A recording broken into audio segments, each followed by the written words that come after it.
오늘은 우리가 신명기 56번째 시간으로 공의로 살아가라 라는 제목으로 같이 말씀을 나누도록 하겠습니다. 이 세상은 어디를 가든 사람들이 모여 사는 곳은 항상 문제가 있습니다. 그 이유는 사람마다 듣기는 속히 하고 말하기는 더디하며 성내기도 더디해야 하는데 사람들이 말하기는 속히 하고 듣기를 더디하며 다른 사람의 입장을 헤아리려 하지 않기 때문에 그래요. 그래서 항상 사람과 사람과의 관계 속에서 무슨 문제가 발생해서 보면 서로 자신의 말만 합니다. 자신의 입장에서 자신의 말만 하면서 자신이 억울하고 자신이 피해를 봤다라고 이야기를 해요. 그런데 서로 한 사람씩 이야기를 들어보면 상대방들의 말이 다 맞는 것 같은데 두 이야기를 종합해 보면 그렇지 않다는 거예요. 그래서 상대방의 입장에서 우리들이 조금이라도 생각해 볼 수 있다면 문제들이 많이 사라질 텐데 내 입장만 생각하기 때문에 항상 문제가 발생합니다. 그래서 사건 사고가 끊이지 않는데 이스라엘 백성들은 광야에서 40년 동안을 성인 남자만 60만 3,550명, 그러니까 가족 단위로 계산을 하자면 적어도 한 200만 명 가까이 되는 엄청난 숫자가 움직였어요. 오늘날은 한 10만 넘으면 신도시라고 하는데 200만이니까 신도시 한 10개 정도 되는 사이즈죠. 그 정도 되는 인구가 움직였으니까 얼마나 많은 문제들이 생겼겠어요. 그 수많은 문제들을 모세 혼자 다 판결을 하고 옳고 그름을 분별하고 그러다 보니까 모세의 장인 이드로가 그걸 보고서 지혜롭지 못하다 그러면서 모세에게 제안을 하죠. 그래서 하나님께서 모세에게 은혜를 주시고 모세가 천부장과 백부장과 50부장과 10부장과 패장을 세워서 중요하지 않은 크게 중요하지 않고 이 간단한 문제들은 다 각자 알아서 재판할 수 있게끔 했습니다. 그리고 가나안 땅에 들어가서도 그들은 가나안 땅 안에 있는 성읍들 각자가 그 성읍들마다 재판장과 지도자들을 세워서 공의로 재판을 하게 하고 그리고 백성들을 통치하도록 각자 맡겼어요. 그리고 그들에게 권면하는 말씀이 오늘 말씀이에요. 뭐라 그러시는가 하면 18절 말씀 우리 같이 한번 읽겠습니다. 시작. 내 하나님 여호와께서 내게 주시는 각 성에서 내 지파를 따라 재판장들과 지도자들을 둘 것이요 그들은 공의로 백성을 재판할 것이니라. 아멘. 공의로 백성을 재판할 것이니라. 그 이유는 억울한 사람이 생겨나지 않게 하기 위해서 공의로 재판하라는 거죠. 이 당시에만 그런 게 아니죠. 19절을 보면 너는 재판을 굽게 하지 말고 사람을 외모로 보지 말고 뇌물을 받지 말아라. 뇌물을 받으면 재판이 굽어지고 지혜자의 눈이 어둡고 의인의 말이 굽어지게 되어 있다는 거예요. 당연하죠. 누구든 간에 뇌물을 받는데 그쪽으로 마음에 쏠리지 않는 사람은 아무도 없습니다. 그럼 공정하지 않죠. 공의롭지가 않아요. 그렇기 때문에 모든 질서가 무너지게 됩니다. 그래서 하나님은 그것을 미연에 방지하시기 위해서 그런 일들을 하지 말라 그렇게 말씀하시는 거예요. 우리나라도 예전에 유전무죄, 무전유죄라는 말이 엄청나게 이슈가 되고 유행할 만큼 참 안타까운 사건도 있었죠. 그 일은 그 당시에만 있었던 일이 아니라 오늘날도 여전히 유효합니다. 그래서 돈이 많은 사람들은 황제 수감 생활을 한다 그러기도 하고 그런 안타까운 일들도 벌어지는데 하나님께서는 그런 일이 일어나지 않게 하기 위해서 재판을 굳게 하지 않기 위해 사람을 외모로 보지 마라 그랬어요. 그래서 이 정의의 여신이라고 하는 니케라고 하는 그 사람을 보면 이 눈을 가리고 저울을 들고 있잖아요. 이렇게 법을 하시는 분들이 가시는 그곳에 가면 그게 항상 있는데 그 왜 그런가 하면 법 앞에 모든 것이 공평하고 평등하다는 거예요. 그래서 어느 누구도 보지 않고 공정하게 재판하기 위해서 눈을 가렸다 그러는데 하나님께서는 우리들에게 분명히 말씀하세요. 사람의 외모로 그 사람이 부하든 가난하든 부자에서 뇌물을 받았던 가난해서 안쓰럽든 그것을 보지 말고 하나님의 말씀에 분명한 기준을 가지고 공의롭게 모든 일을 재판해서 어느 누구도 억울한 일이 없도록 하라는 거예요. 그렇게 해서 하나님의 공의가 바르게 세워지도록 하라고 이스라엘 백성들에게 가르치십니다. 그런데 이런 하나님의 말씀을 듣고도 그들은 하나님의 공의를 바르게 세우지 않죠. 이사야 5장을 보면 포도원의 노래가 나옵니다. 하나님께서 이스라엘 백성들을 포도나무에 비유하시면서 그들을 애굽에서 데리고 나오셔서 가나안 땅에 넣으시는 그 사건을 극상품 포도나무를 뽑아다가 거기다가 심으셨다는 거예요. 그리고 극상품 포도 열매를 원하셨는데 들포도만 맺혔다라는 말씀이에요.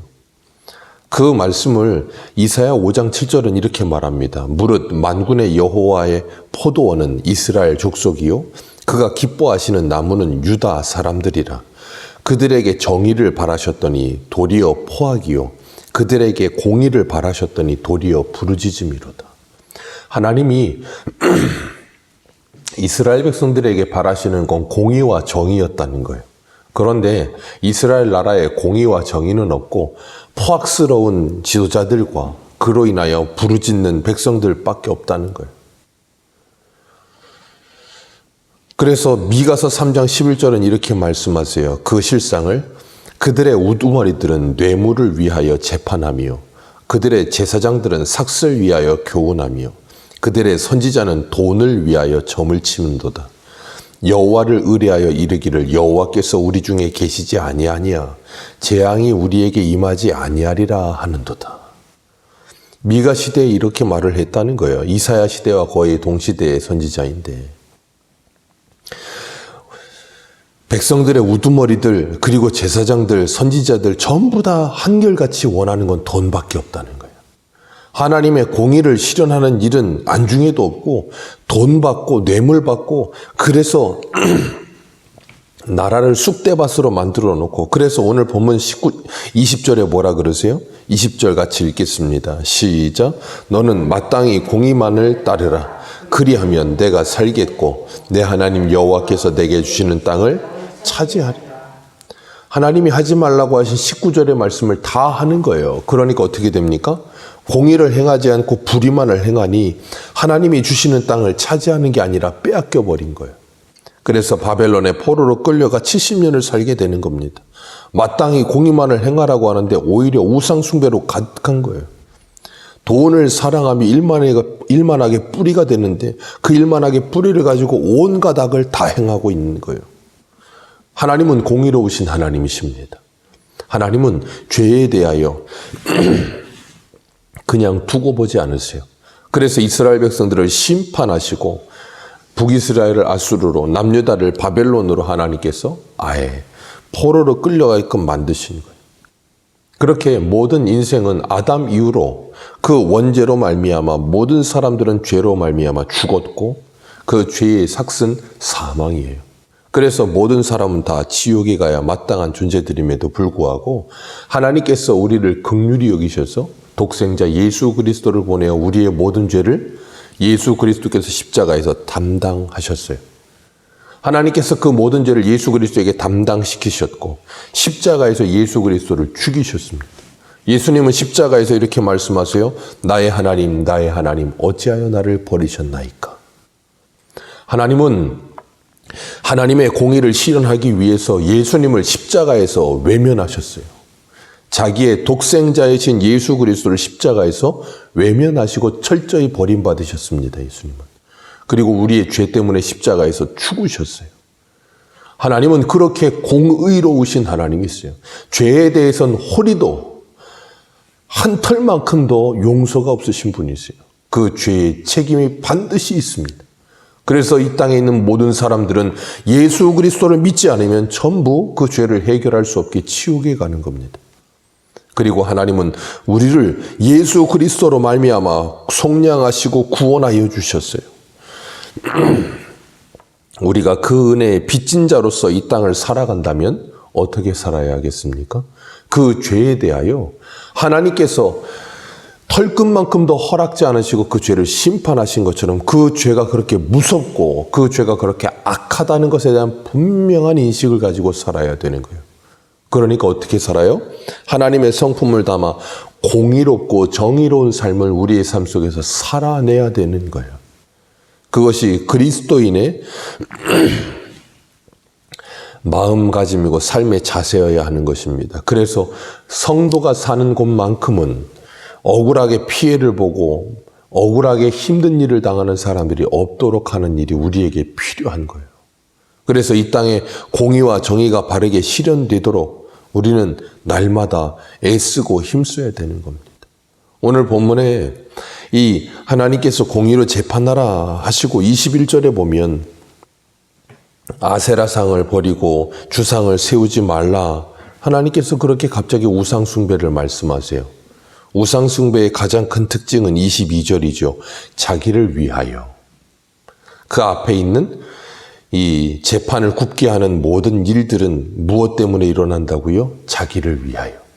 뇌물을 받고 삭슬 받고 돈을 받고 자기를 위한 거예요. 그러니까 하나님께서 그 모든 일들이 일어나는 것을 우상숭배로 비유하여 말씀하시면서 뭐 하시는 거예요? 그 모든 것이 우상숭배와 같다는 걸 말씀하시는 거예요. 그러니 그 모든 삶을 버리라. 그리고 너희들은 공의만을 행하라 라고 말씀하시는 거예요. 20절에. 공의만을 행하라. 그리하면 내게 주시는 땅을 차지하게 될 것이라.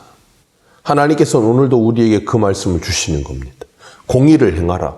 그리고 하나님께서 우리에게 주시는 그 땅을 차지하라. 그게 뭐예요? 이 땅에 하나님의 나라를 확정하는 일이에요. 이 땅에 하나님의 나라가 실현되고 하나님의 뜻이 이루어지는 거예요. 우리에게 그런 삶을 살라고 말씀하십니다. 오늘도 우리가 이 하루를 살아가면서 우리의 삶의 터전에서 우리를 만나는 모든 사람들과의 관계 속에서 내 욕심과 내 기분과 내 감정에 의하여 모든 것을 판단하며 판단을 그르치는 삶이 아니라 하나님의 공의를 가지고 하나님의 말씀을 가지고 내 주변을 바르게 분별하고 판단하며 억울하거나 피해보는 사람이 없이 그들이 정말 하나님의 공의 안에서 보호를 받고 사랑을 받을 수 있도록 복된 하나님의 사람들로 살아가는 하루가 되시기를 주님의 이름으로 축복합니다. 기도하겠습니다.